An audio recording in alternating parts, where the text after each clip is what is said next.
guest for the MMJ podcast this week, and he is...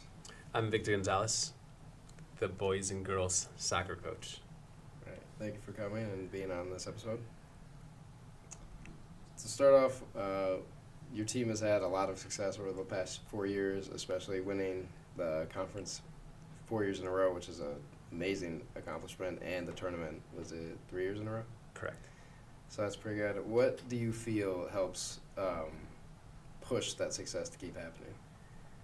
I think it's a lot of different things. I think obviously the players, you have to have talented teams, talented guys, and I think we have that. I think you have to have guys committed to the program, guys that are willing to work for it and work for one goal, and I think we have that as well. It's a little bit of coaching too, the coaching goes into it, I think, because I've always told the guys that we play a bunch of talented programs, a bunch of teams that are super talented, and for one thing or the other, they can't get over that hump, right? They can't, win the close games. They can't, beat teams that they should beat, and so I think that part of that is coaching. And not just me, right? That's my assistant coaches. That's like everybody that's been a part of the program in the last 10 years that I've been the head coach. It's all that together. What kind of growth have you seen from, because all the seniors have won the conference each year they're here, what kind of growth have you seen from them their freshman year and even like the juniors when they came in as they've become upperclassmen? Right. So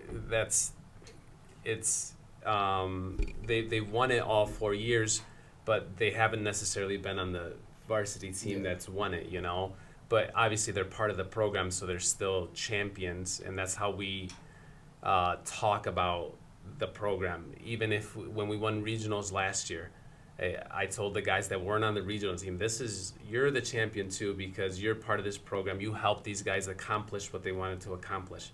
You're part of this championship team as well. And so they feel that the younger guys, they have to be able to feel that. They have to be able to be part of something special, okay? And that's what a lot of, in the way that I run the program, a lot of different, like, programs that are bigger, right? Like, you got your Huntleys, you got your McHenrys that are 3A schools that are huge. They have their different teams. This is a JV2, JV1, varsity, and they don't practice together. Yeah. A lot, and we do a lot of our early practices are together, so the younger guys know what's expected of them when they get older, and so the younger guys can see I'm treating everybody exactly the same. We're all doing the same drills a lot of times with some variations, and because we all want one goal, right? The goal for the younger guy is to be on the varsity side. So sometimes guys get frustrated. Hey, I want to see some varsity time. I want to get up there, but we have such talented guys year after year that sometimes you just gotta wait, But like Miguel Mercado, Diego Ramirez, who's our senior captains, William Salgado, who's our senior captain. William didn't play a lot last year, varsity time, So the growth that he's done from last year to this year, he's a starter, he's a contributor now, like a guy that we can rely on. Miguel Mercado. As a sophomore, he was super talented. As a freshman, he was super talented, but he didn't play varsity. Okay, he wasn't ready for that. And last year, he played more varsity. This year, obviously, he's playing a lot more varsity.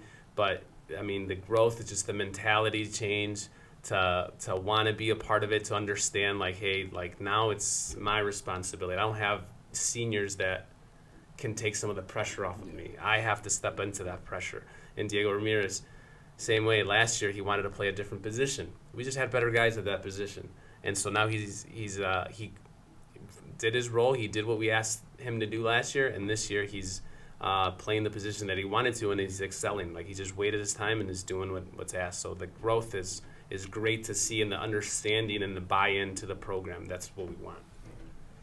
So that's like, you take like a team approach to practice. Like, everyone is involved, everyone is also treated equal, so then they can all grow together. Correct. Okay. And that's like the older guys have to hold the younger guys accountable. And so when they see the way the older guys act in practice, then that's going to show them, okay, this is what we have to do, like leading by example in a way, and being able to help them grow into roles, because the seniors and freshmen, they're only together for 1 year, one season. That's it. Like 3 months. That's it. And so you have to show them so much in those 3 months, how to act, how to act in school, how to the energy that you bring in practice, the energy that you bring in games, how do you prepare for games and all that stuff. So that's why we take that team approach to it. So the next year they know a little bit more, and then the year after they know a little bit more, and then when they're seniors, hopefully they're the leaders that we want them to be. Yeah. All right, so we can all agree this upcoming game, we saw like Cary Grove and Grays Lake. That was a pretty tough game, and we can all agree on that. How do you prepare your team for those high pressure games coming up? So what helps us is playing tough teams, right? Mm-hmm. We play 2 tournaments at the beginning of the season against very good schools, and we don't win those sometimes, Mm-hmm. And I always tell them, like, this is just to see the type of competition that we're going to have to face and we're going to have to beat if we want to accomplish the goals that we have at the end of this season. Yeah. And so when we went to the KRC conference, used to be home and away. Mm-hmm. Now it's just one game, and then the overall winner of you play everybody once, and then whoever has the best record wins conference. Yeah. And we changed that so that way we can add the conference tournament at the end. Okay. And then the conference tournament at the end is kind of like a playoff feel to it, Mm-hmm. So that's why we did that as a group of coaches. We went to our ADs. We're like, we want to try this to see if we can prepare better for our postseasons. Mm-hmm. And I think that worked, right? Winning or in that tough matchup against Richmond, we were in a high-pressure game. We were down 2 times in that game, come back and win. And then that's like the overall. But you can never really be prepared for those games. We can talk about it. We can try to simulate it in practice. We can run scenarios like, hey, we're down. We got to get a goal, do all that stuff. But you can't prepare. You just got to be in it. And then when you're in it, in those type of pressure moments, you have to take it in. You have to just be the player that you want to be. You're either going to rise to the occasion or you're not. And then we've been rising to the occasion lately. How did it feel for you after winning the conference for the 4th year? I think it's a lot of appreciation, I guess, for all the hard work, right? Mm-hmm. We see, like, maybe you guys as fans, maybe your parents, that you guys are athletes and stuff, they don't see the work that you guys put in, right? Nobody sees the work. And you guys probably don't see the work that your coaches put in, And so, like, that's, like, appreciation. Like, that's a validation, like, hey, we're doing the right things. The program is in the right direction. Can we get it to another level eventually, And I think that's how I see it, It's appreciation for all the hard work that we've done that nobody really gets to see, okay? And I think that's important to think about that stuff. Do you think it's just been the hard work and then everyone's attitude that's been the key to, like, your guys' success? Yeah. The attitude helps, right? But you get players sometimes that don't have the right attitude, and you have to be able to, as a coach, shape that attitude differently. And then, I mean, I'm sure you guys experience it. You can't, like, maybe you like a coach that is really firm with you, really strict with you, but maybe you like a coach that's, like, going to take you under his wing and be more constructive criticism instead of just yelling and yelling and yelling, right? And the different styles of coaches. So as a coach, you have to think about that as well. You can't be the same coach to everybody because not everybody is the same, And that's a hard balance to do. Even though I feel I'm very hard on all my players, I have my assistants really, like, I'm the bad cop, and then my assistants are the good cop, So they, like, hey, go talk to him. I think he needs somebody to talk to. Just give him some positive energy, some positive thoughts, give him some positive motivation or something, and then I can be the bad guy. I'll be the bad guy any day. How do you, like, manage that balance and that like for yourself. Um, Like being the bad guy. yeah, It's hard. yeah. It is hard, because I don't think the personality wise that I have to like, I'm different, when I'm at home with my kids, I can't be the bad guy. So it is tough. It's a balance, but it sometimes it's for the benefit of the program, and at the end of the day, it's for the benefit of the kids. Sometimes the kids need somebody that's gonna like tell them what they're doing wrong and be firm with them and be strict with them and punish them when they do mistakes and punish the team when somebody messes up. They need that. Like that's something that they need.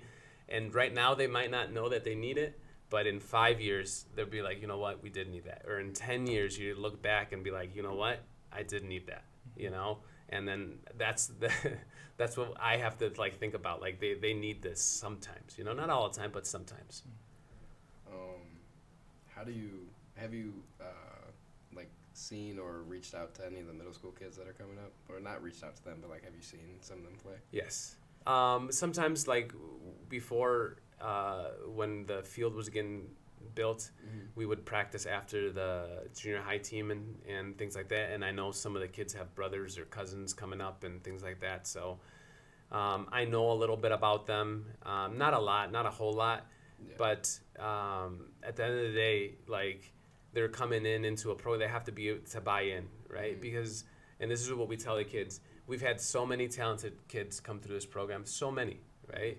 And some of them just don't make it. Some of them aren't good in school, so they can't play. Yeah. Some of them get in trouble in school or behavior-wise, right? And they can't play, right? So grades, behavior, whatever it may be, they're not doing what they're supposed to be doing to get on the field. So at the end of the day, the program, whether they're talented or not, is going to move on. In 4 years, we're going to have 4 new players, and they have to buy into the system, buy into the program. And if they don't, the program's going to move on.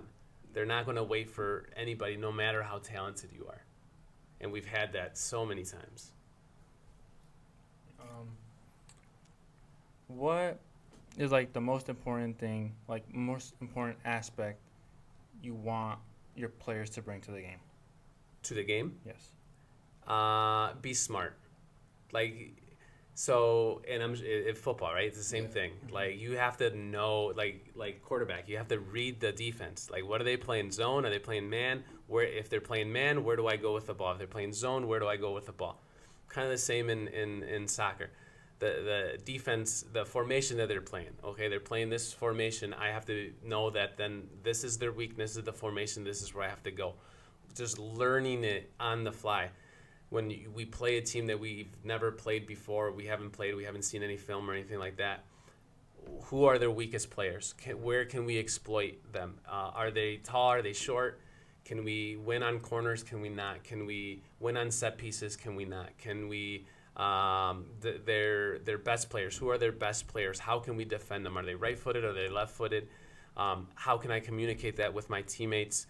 All of that, learning the game, and then seeing it develop, right? As a quarterback, what position do you play? Tight end and linebacker. Tight end, and sometimes you have those. I don't know if you have them, but I know, like, I watch a lot of football as well.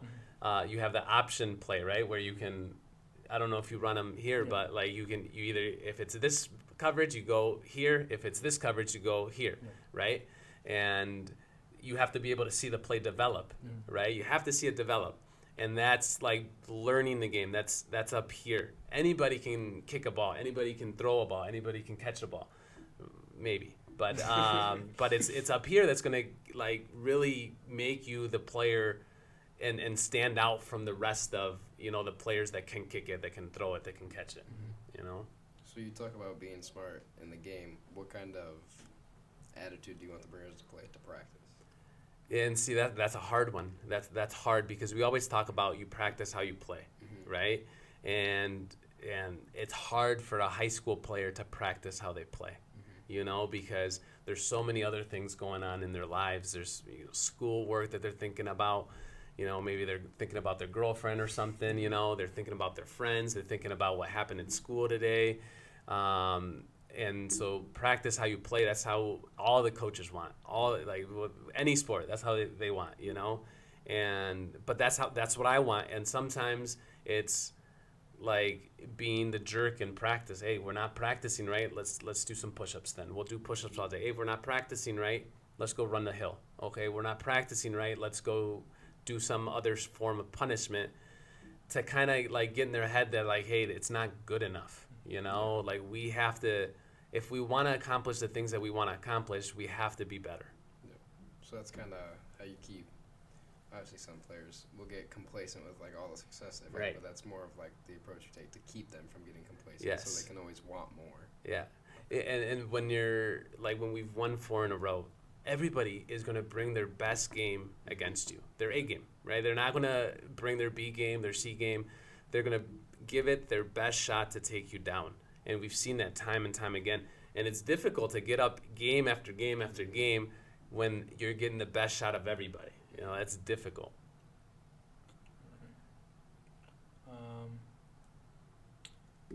Out of all the years you've been coaching, could you like share your most challenging moment and how you dealt with it or how you overcame it?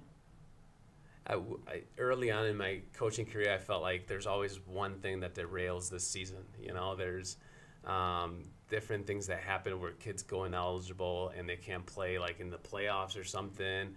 Probably one of the most difficult ones. There's like 2 or 3 that I can think of. One of them is one of our players, you know, got into some trouble, got arrested in the past and couldn't play. And he was, you know, our starter on our team. He was very valuable to our team, couldn't play. And so then we had to look for somebody else to replace him. And like that kind of, you think of like, oh, it's gonna hurt our season, and it did, because we weren't the same team that we were with when he was there, you know. We've had other players that go ineligible going into, you know, the playoffs or something, and you can't play them no matter what, and so that's been difficult, you know.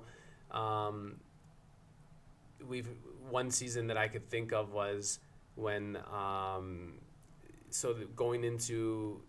these players were going to be seniors, and like 2 or 3 of them were ineligible the whole semester, so they couldn't play at all. They couldn't be part of the team. They couldn't do anything. Mm-hmm. And some of our best players, and we ended up with we were 1 game over 500. We were like 12-11 or something like that. And it was very challenging because we're not used to that. Before that, we've had so much success. Mm-hmm. You know, and since then we've had so much success, but we're not used to like how to really react to obstacles. You know, when things don't go our way, how do we react to that? Not moving away from that, but like more of a funner topic. Okay. What's your opinion on your guys' new field? I know I've heard some of the players' opinion on how it was delayed, and I just want to get your opinion on that. Well, yeah, definitely frustrating that it got delayed, but definitely happy that it's finally there and the kids get to use it now, finally. I think it's great. It's great for the team. It's great for the program to be able to use that. I was just talking to the Cary Grove coach yesterday. Mm-hmm. When the grass field, like I'm sure you guys can't always practice on your field because you beat it up and it gets dirt. It turns into dirt and you can't do anything on it, right? You want it perfect for when you have games, but now we can practice on it. Now we can go and do the whole practice on the field, and I think that's just going to benefit us and make us better in the long run. Even if it's, you know, it was a bit frustrating at the beginning. I'm just happy that it got done and the kids get to use it. More on that one. How did you there were definitely challenges when the field wasn't done, so how did you go about practice with limited space and then also having to use the football field for games and practice? Yeah, so I think this is the year that we've practiced probably the least. Like in my 10 years here as head coach, we've practiced the least, because we could only get like an hour of practice, an hour and a half, and so that was challenging. And to be able to do the things that you want to do, where we usually practice 2 hours, 2.5 hours, 3 hours sometimes. You can't get to everything, so you have to be able to. What's most important as coaches? What do we want to work on? So getting used to that was difficult, but I think we used it to the best of. We did the best we could with what we had, right? We watched film instead of going out to the practice field because the junior high was using it, so we watched film instead, and then we headed out to the practice field or practice for the last hour or whatever. So that was good. The football field, so football fields are more narrow, so we had to get used to that, and obviously you guys were playing football on it. You would practice sometimes on it. Yeah. We would use it for games. JV2 would use it for games. JV1 would use it for games, and so it gets beat up, and so it's like it started as a nice field, and then by the end of the season it wasn't as nice anymore, right? Where it was bumpy and it was rough and it was hard to control the ball and all that stuff. But we have some talented guys that even with a rough field, they're able to control the ball. They're able to help their teammates be better on it. A little off topic, off the field. Yeah. What advice would you give to aspiring soccer coaches? Any other coaches? So just learn from your experiences, and that's anything. That's life, right? That's learn from whatever. Be able to evaluate yourself year after year. What could you have done? But also don't beat yourself up, because coaches take losses very difficult. The most difficult time for a coach is at the end of the season when the season is over. So I always say this: when I was in high school and we lost, we were one game away from state and we lose, and I had that feeling like, oh my God, like we were so close and we let it go or whatnot. And I go through that every year now, whereas, a senior would go through it maybe 1 or 2 years, when their team doesn't make it, when they lose in the playoffs or whatever. Every year as a coach is tough, because there's only going to be, in Illinois, there's only 3 happy coaches, the winners of the state championships. And so to deal with that is difficult. So don't beat yourself up, but learn from your experiences and evaluate yourself. What could you have done better? How could you have coached better? Be prepared for your practices. Know what you want to work on. I'm a big guy that I like to be prepared on my opponents, like learning my opponents and what they like to do, formations they like to run, watching film on them. I'd rather watch them in person than watch them film, because you're able to see like the players' reactions to certain situations and kind of read what they would do and how they would react if they go down. You can't really see that on film. So just be prepared and learn from it, and then don't beat yourself up, year after year. How do you as coaches set the goals, or do you talk with them with the captains and then the rest of the team helps set the goals? So we do, at the beginning of the year, we have a sheet where all of our guys fill out their own, so short-term goals and long-term goals. And they do individual short-term and individual long-term, and then do team goals short-term, team goals long-term. And so they do those goals. But I do meet with my seniors at the beginning of every year, mostly, and I tell them my goals for them at the beginning of the year. And the goals are pretty much always the same, the goals, and that's what I want to instill in them. I don't want them to be complacent. I don't want them to be, how do I say this? So the goals are the same in a sense. Like, we always want to start off the season on a positive note, right? That's key number one for a good season, is to start on a positive note. Win your first game. Yeah. In the last 2 years, we haven't done that. And then we always want to compete in our tournaments, right? The tournaments that we won this year, we won one tournament. Last year, we didn't win any tournaments. Mm-hmm. We lost. We were like 2-6 at the beginning of the season. And then the next goal is we want to win conference. Okay, that's the goal that we want to set, and so we have to keep that bar high for everybody. We want to win the KRC championship, bar high, right? That's the standard that the previous teams have set. We have to continue that standard, and then we want to win regionals, okay? And then anything after that is a positive, right? Like we've never, since I've been here, we haven't won a sectional, right? Since I've been here, we haven't gone to state. So like that's the next one is, can we get there? Can we win a sectional? Can we win a super sectional? Can we get to state? And then one day, can we win it? Like that's the goals every year. Out of the season, what is your first go-to and major plans like throughout the off season? Away from soccer or in like Within soccer. Within soccer, first goals. First is to let the guys take a break, right? Let them take a break after a long season. It's a short season. It's a long season in a short amount of time, we say, because there's so many games in 3 months that we have to get in. So give them a break, but then right into it. In November, we're already at open gyms. So we use the gym, we play, and then so that leads into the girls' season, and then the girls' season kind of takes over for me. And then we go in the summer, and then we do our open fields. We have tournaments in the summer that we run, that we're a part of. So the focus is just to get the guys, the returners, in a rhythm, get the new captains to show their leadership, get the players to buy in the off season to participate. So that's only going to make the team better. A lot of questions. I think that was good. Yeah, I think that was really good. Do you have anything else? I got nothing, guys. I don't know. To end it out, I'm Adam, I'm Kevin. and we want to thank our special guest. Victor Gonzalez, I guess.